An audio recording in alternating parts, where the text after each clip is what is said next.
I think that in Lucian's case, there were certain kinds of people he could not paint because they weren't sympathetic in the sense of being possible to be in the same room as. I think there are categories of people one doesn't want to be in the same room as, and he never succeeded in painting or wanted to paint people like that. And of course, it demands great patience, and patience means boredom.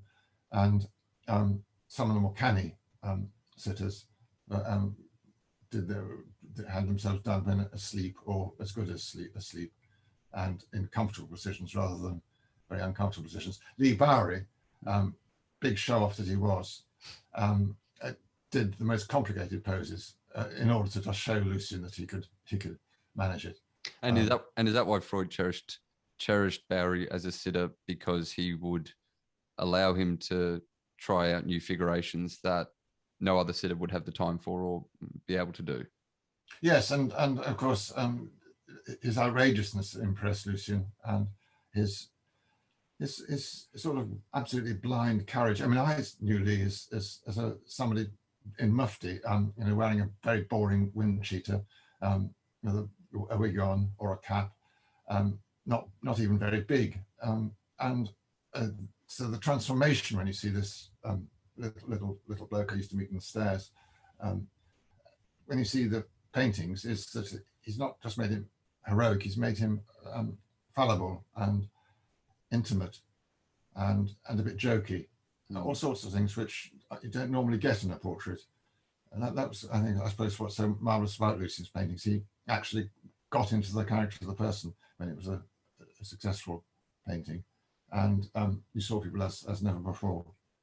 But Bowery, the paintings of Bowery are almost monumental, almost like a Buddha or something. Is the Yes, he's twice the size. He's far bigger than he was in life, when he was a bit normal, and you couldn't have anything more cruel to say about him than that he looked normal. He wanted to be this. Well, he was this of course, known now, this person remembered for the photographs of him in his amazing get-ups. But it is significant that that he thought that being painted by Lucian was the most true performance that he ever had. And it's not stripping him naked, although of course it was stripping him naked.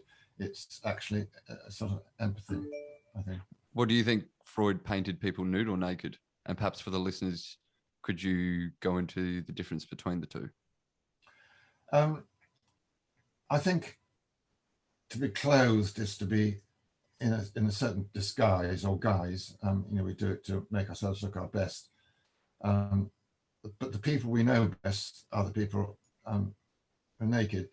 I mean, I was dandling my latest grandchild yesterday, and feeling he's young enough, being less than a month old, young enough to feel his skin and feel that his nakedness is just the full baby, and in any intimate relationship, nakedness stops being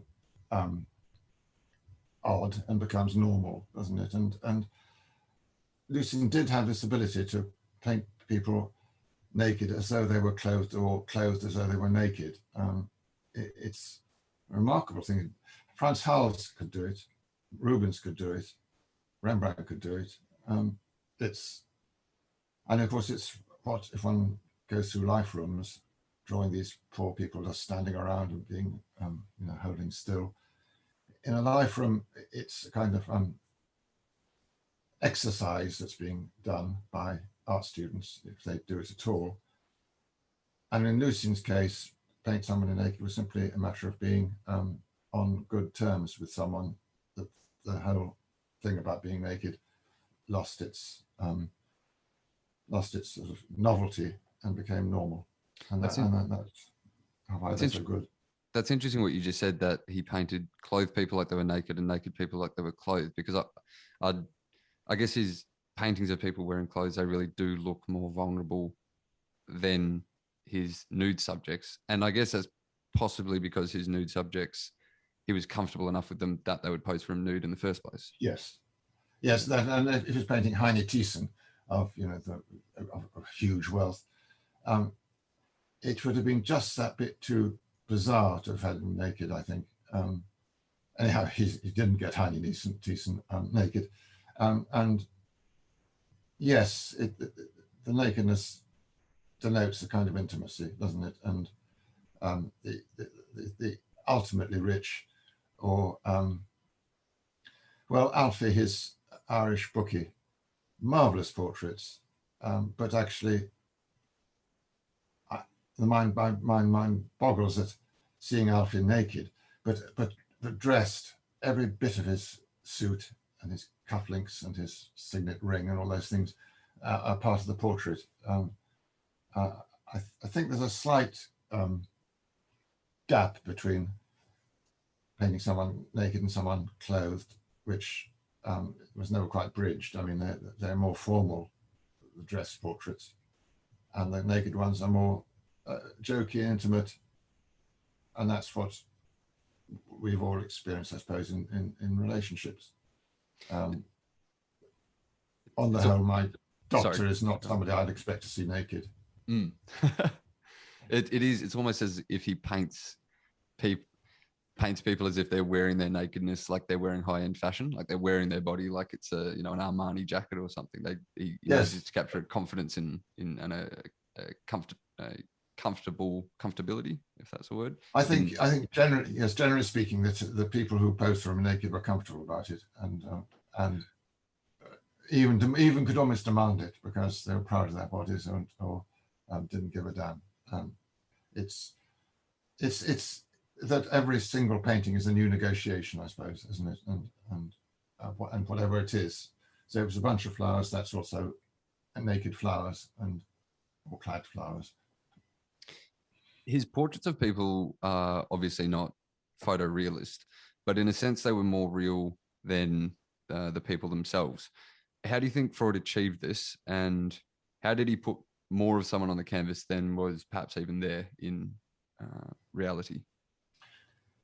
Well, I talked about this with Frank on our Monday evenings often enough, and Frank said that the amazing thing about Lucian was that when anybody, including himself or me, would have thought it was finished, Lucian would say it isn't, and it wasn't. And Lucian would go one further. And when a painting works, it's that it looks as though there's been nothing quite like it before. And I think we all aspire to doing things that haven't been quite like anything before. Most of us produce, I mean, I'm speaking about myself, produce cliches very often, more often than not.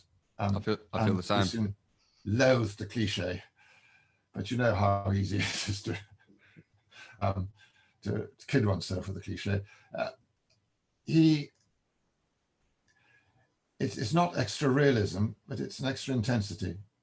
And it's equivalent intensity to the intensity of the gaze of actually examining something. And when Lucian was, as I was saying earlier, when he was spotting someone across a room and going up and talking to them, it was an intense, you sort of felt the electricity coming off. It was extraordinary, as though, a lion pounced, ready to pounce. It was a kind of a marauding thing almost. And then when that bout is over, the paintings had to have a bit of the zing of special attention, piercing attention. And it was a very, very remarkable thing about Lucian. And I suppose in a way that does line up with his grandfather, which is to go on and on and on and on year after year until the subject somehow, I don't know, feels more confident in herself. It's almost as if he paints more muscles on the face and the body than are actually there.